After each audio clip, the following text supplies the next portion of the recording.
Salut à tous amis cinéphiles et bienvenue dans le spoil, l'émission qui me plonge de plus en plus dans une profonde dépression. Aujourd'hui pour la première fois on va parler d'un film Disney avec Inspecteur Gadget. Donc Inspecteur Gadget est à la base un dessin animé américain diffusé en France à partir de 1984, dont le générique restera culte.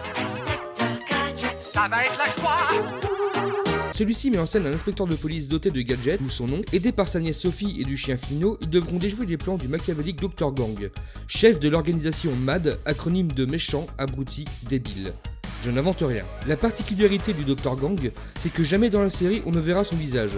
Seul son bras sera la partie visible de son corps. Toutefois, en faisant mes recherches sur l'animé, j'ai découvert qu'à l'époque, une figurine a été créée à son effigie. Ah oui, elle est totalement dégueulasse. Quelques années plus tard, un long métrage produit par Disney sort en salle en 1999. Le film est réalisé par David Kellogg, qui n'a rien à voir avec les céréales, avec comme acteurs principaux Matthew Broderick dans le rôle du célèbre inspecteur, Michelle Trachtenberg pour Sophie et Joely Fisher dans le rôle du docteur Brenda Bradford. Bref, c'est sans plus attendre que nous allons commencer la review du film. Le film débute dans une petite ville toute mimi toute gentille, où l'officier de police John Brown fait une ronde tout en sifflotant joyeusement. C'est alors qu'un énorme bus transportant des civils innocents fonce tout droit vers de petits piétons sans défense. Alors l'héroïque officier Brown, accompagné d'une musique épique, fonce au secours de ces civils en danger. Il parvient à les sauver et le policier est acclamé tel un héros. Sauf que c'était un rêve. La routine, c'est tout, mademoiselle. En effet, on apprend que John est un simple gardien de parking et qu'il vient d'être refusé pour entrer dans la police. Quelques instants plus tard, nous nous retrouvons au laboratoire de robotique Bradford, où un scientifique du nom d'Artemus, accompagné de sa fille Brenda, travaille sur le projet Gadget. Celui-ci consiste à faire bouger un pied artificiel à l'aide d'un casque neuronal et d'une micropuce. Rien à faire. Je meurs de faim. D'accord, je me charge du repas. Mais ensuite, on se remet au travail, d'accord? Après quelques essais non fructueux, les dieux scientifiques réussissent à faire bouger le membre en utilisant le pouvoir de l'amour. Tout ça, c'est commandé par l'émotion. Notre pensée ne sert à rien. C'est pas la tête, c'est le cœur. Là, nous retrouvons John en mode stalker, puisqu'il est en train de mater Brenda sur des écrans de surveillance, comme un gros dégueulasse. Oh, mais ça va, il est juste amoureux. Profitant de l'absence du docteur Brenda, le méchant du film, oui c'est un méchant, regardez, il a un chat. Oui, ensemble, nous allons gouverner le monde. Le vilain aidé par son acolyte, Einstein, oui il s'appelle comme ça, parce qu'il est stupide, et que c'est une blague, envoie des espèces de robots voler les travaux de Brenda et en profite pour tuer son père. Arrivederci, professeur. C'est alors que John jure qu'il arrêtera les coupables de ce meurtre et se met à leur poursuite.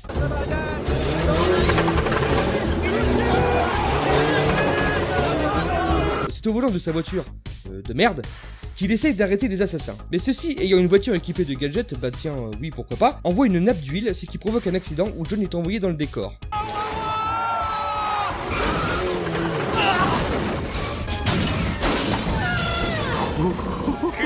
Le méchant qui visiblement s'était arrêté pour se moquer de lui, envoie un cigare explosif sur la voiture de John, qui explose en envoyant des débris, dont une boule de bowling qui vient écraser la main de notre antagoniste.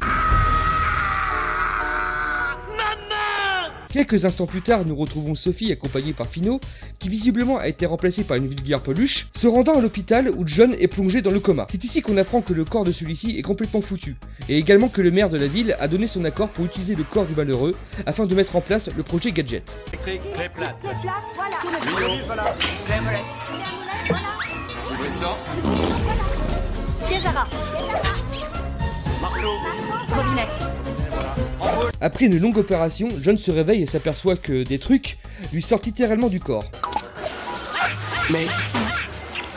Totalement paniqué, il se met à courir dans les couloirs de l'hôpital et tombe sur le docteur Brenda. Celle-ci lui explique que maintenant son corps est entièrement robotisé et que de ce fait, il pourra intégrer les forces de la police de la ville. Pas mal, Albert. Entre-temps, nous retrouvons Sanford Scolex, oui c'est le nom du méchant, qui en peu de temps a réussi à se faire greffer une pince à la place de sa main et à construire un robot soldat. Il teste alors son prototype en utilisant le casque neuronal, mais sans succès.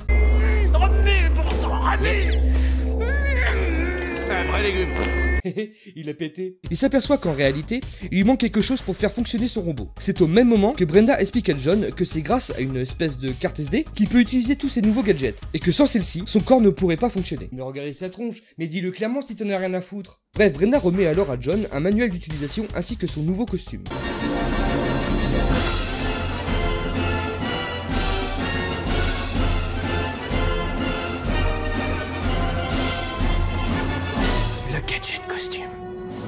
l'heure de s'entraîner est arrivée. Brenda prévient notre héros que s'il veut utiliser une de ses fonctions, il doit prononcer le fameux Et go, Gadgetto. oui, il faut bien placer quelque part. Après quelques blagues à base de Les boules.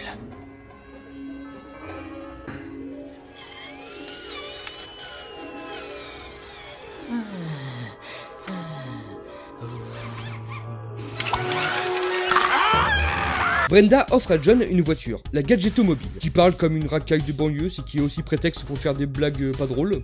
Bonjour Riverton. Yo man, c'est qui le blanc-bec là? Je le fais solo mon taf. Donc après une petite virée, l'inspecteur Gadget accompagné de son véhicule arrête leur premier hors-la-loi. Yo, mais le film va commencer. La vie d'un blaireau derrière les barreaux. Oh, oh, oh.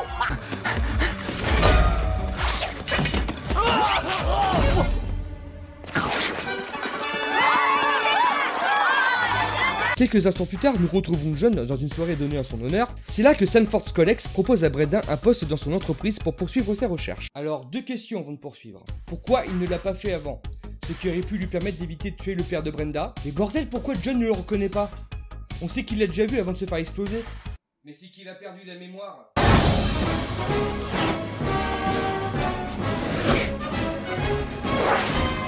Après un montage où on apprend que John s'occupe de missions telles que aider les enfants à traverser la route, sauver les chats coincés dans les arbres, et j'en passe, celui-ci demande à son supérieur qu'il souhaite qu'on lui donne l'affaire du meurtre d'Artemus Bradford. Mais le chef refuse. Nous retrouvons les méchants du film dans leur laboratoire. Ceux-ci réussissent, après avoir copié les travaux de Brenda, à activer leur robot, rebaptisé Robo Gadget, et qui porte maintenant le visage de John.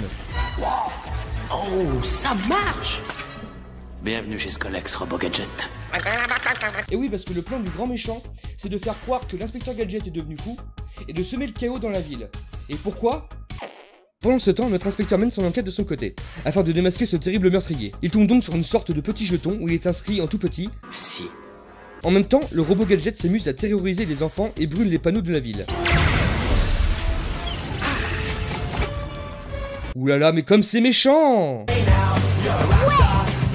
Mais qu'est-ce que ça peut bien vouloir dire? Après ce splendide placement de produit, Sophie découvre ce que veut dire l'indice que son oncle a découvert. Scolex Industrie. Alors John, craignant pour la sécurité de Brenda, fonce à son secours. Donc il laisse sa nièce en compagnie de sa voiture et se propulse sur le toit du building du méchant. Son grappin la voit contre la vitre du bureau de Brenda. Après lui avoir promis de la secourir, il se faufile non sans humour nul dans les conduits d'aération de l'immeuble. Ceci fait, notre inspecteur en profite pour essayer de récupérer le pied robotique dans une parodie ratée de Mission Impossible.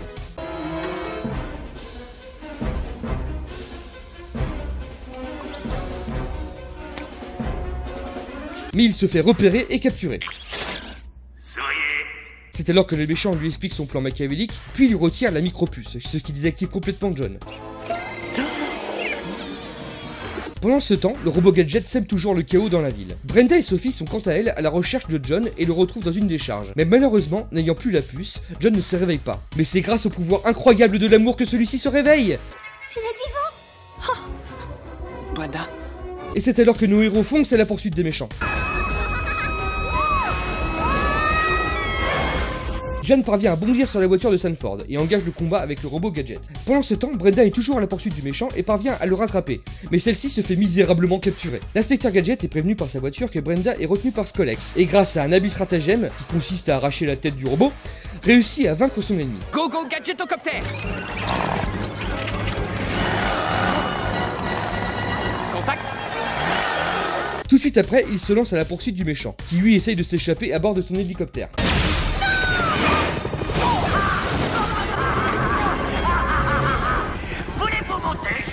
John se retrouve en mauvaise posture, mais grâce au...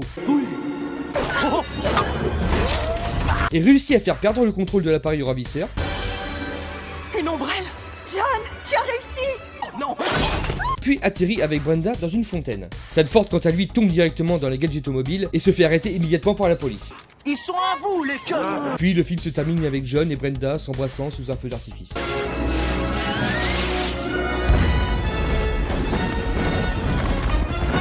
Alors qu'est-ce qu'on a pensé ? pensé? Bah bizarrement j'aime bien ce film. Quand j'étais gosse, j'aimais bien le dessin animé.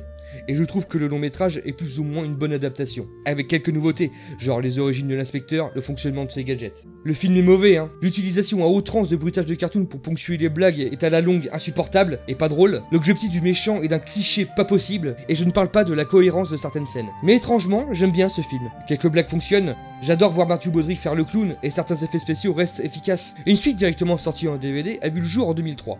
Comme vous vous en doutez, ce second volet est une aberration sans nom. Mais ça, j'en parlerai sûrement une prochaine fois. Et voilà, cet épisode est terminé. Comme d'habitude, je vous invite à liker, à partager en masse, et bien sûr à vous abonner. Je vous invite également à me suivre sur les réseaux sociaux. Si l'envie vous en prend d'aider la chaîne, à venir faire un petit tour sur mon Tipeee, ça me ferait super plaisir. Les liens seront tous dans la description. Sur ce, je vous dis à bientôt, je vous fais la bise, salut!